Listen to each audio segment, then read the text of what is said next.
सो support systems ऐसे बन जाएंगे और हम एक तो चीज़ हमें पता चलेगा कि हम अकेले नहीं है इस स्ट्रगल में।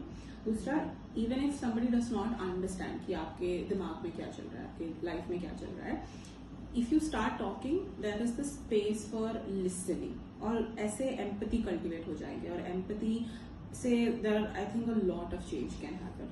तो first step is to start talking about our emotions and our struggles honestly. मैं पूछना चाहती हूँ स्टेफी, मानसी, शशि, दिल दुख रहा है उसको कैसे ठीक करें? इसमें तो मैं मानसी का बोलना चाहूँगी, क्योंकि मानसी ने बोला कि जब हम दुखी होते हैं तो हमें एक पर्सन बात करने के लिए चाहिए होता है। तो मैं फिर दोबारा स्टेफी के पास जाऊँगी। मानसी ने बोला बात करने के लिए ज़रूरी होता है, लेकिन हम लोग सभी से तो बात नहीं कर सकते, तो उसका चुनाव हम कैसे करें कि हमें किससे बात करनी चाहिए? मम्मी से, भाई बहनों से, या कोई ऐसे दोस्त से जिस पे हम भरोसा कर पाए। वो हमारे हस्बैंड भी हो सकते हैं, हमारे बॉयफ्रेंड भी हो सकते हैं, हमारी एक फ्रेंड भी हो सकती है, लेकिन हम चुनाव कैसे करें? चुनाव करना बहुत ज़्यादा मुश्किल होता है, क्योंकि आज के टाइम पे सिर्फ हमारा मजाक उड़ाया जाता है, हमारी फीलिंग्स की कदर नहीं की जाती। मेरे ख्याल से there are two types of sharing your experiences when it comes to mental health. एक जो है, we are just telling people about our anxieties, जो हमारे करीब होते हैं, जो हमें अंडरस्टैंड कर पाएगा। मतलब फर्स्ट थिंग मैंने जो पहले क्वेश्चन में बोला था, एम्पैथी। जो लोग, जैसे आपने बोला था कि बहुत सारे लोग ऐसे सुन के हमारे मजाक बनाते हैं, तो we need to figure out कि कौन है ऐसे लोग जो एम्पैथेटिकली लिसन करेगा, जो अंडरस्टैंड करेगा, वो पिक्चर करेगा कि मतलब हमारी, so when we are saying okay this is hurting us, people who try to think about why it is hurting you or what would they do if that was happening to them, उसको कहते हैं empathy. तो अगर एक selection criteria की बात हम कर रहे हैं तो empathy has to be the first ingredient मेरे ख्याल से। दूसरा चीज ये है कि of course we can share it with our friends, our parents, our family, जो भी है, पार्टनर जो भी है, पर none of them are qualified to give you professional advice कि ये मेंटल हेल्थ को अगर अफेक्ट कर रहे हैं तो how do you deal with it.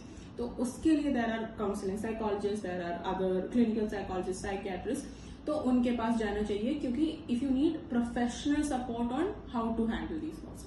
पर इंडिया में प्रॉब्लम ये होता है कि ये सर्विसेज इतना इजिली एक्सेसिबल नहीं है। I mean there are a lot of amazing people who are coming up with lower rates, free services and everything, पर वो एक्सेसिबिलिटी भी बढ़नी चाहिए। अभी हम लोग फिर मानसी से पूछते हैं कि मानसी ने बोला कि स्कूल में और कॉलेजेस में हमारी काउंसलर्स बहुत कम होते हैं, साइकोलॉजी के ऊपर बात नहीं करते जल्दी से, तो इसके लिए हम क्या कर सकते हैं?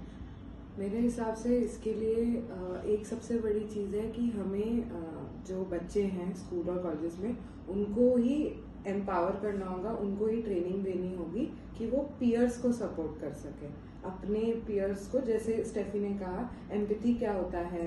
एक्टिव लिसनिंग, मतलब खुल के सुनना किसी की बात को बिना किसी जजमेंट के, बिना ये बोले कि तुम ऐसा कर रहे हो इसलिए गलत हो रहा है तुम्हारे साथ। एक खुला, मतलब एक सेफ स्पेस बनाना होता है कि जहाँ एक कमरा हो, जहाँ आप बात कर रहे हो तो वो उस कमरे से बाहर नहीं जाएगा, और वहाँ जो आप बोल रहे हो वो बिल्कुल जजमेंट के बिना रहेगा। तो ये करने के लिए स्कूल्स और कॉलेजेस में करिकुलम में ही जो हमें पढ़ाया जाता है उसमें ही एक होना चाहिए जिसमें ये सब बच्चों को सिखाया जा रहा है। और ये जो डिजाइन कर रहे हैं वो होने चाहिए साइकोलॉजिस्ट और साइकियाट्रिस्ट, जिन्होंने इसकी लंबी पढ़ाई की है, 7-10 साल की पढ़ाई की है। लेकिन मेरा आखिरी एक सवाल है आप तीनों से, जब अकेला लगे तो क्या करें? मैं इस पे कहूँगी कि अगर मतलब मेरे ऊपर जब मेंटल हेल्थ मेरे साथ हुआ तो मतलब बहुत सारी ऐसा क्या टाइम हुआ है शशि? मतलब एक टाइम ऐसा था कि जिसमें मैंने 3 बार सुसाइड करने की सोचा था। तो मेरे को काउंसलिंग करने वाला कोई नहीं था, फैमिली वाले नहीं थे, जॉब नहीं थी, दोस्त यार नहीं थे, लेकिन मेरे को एक उम्मीद थी जो एक सॉरी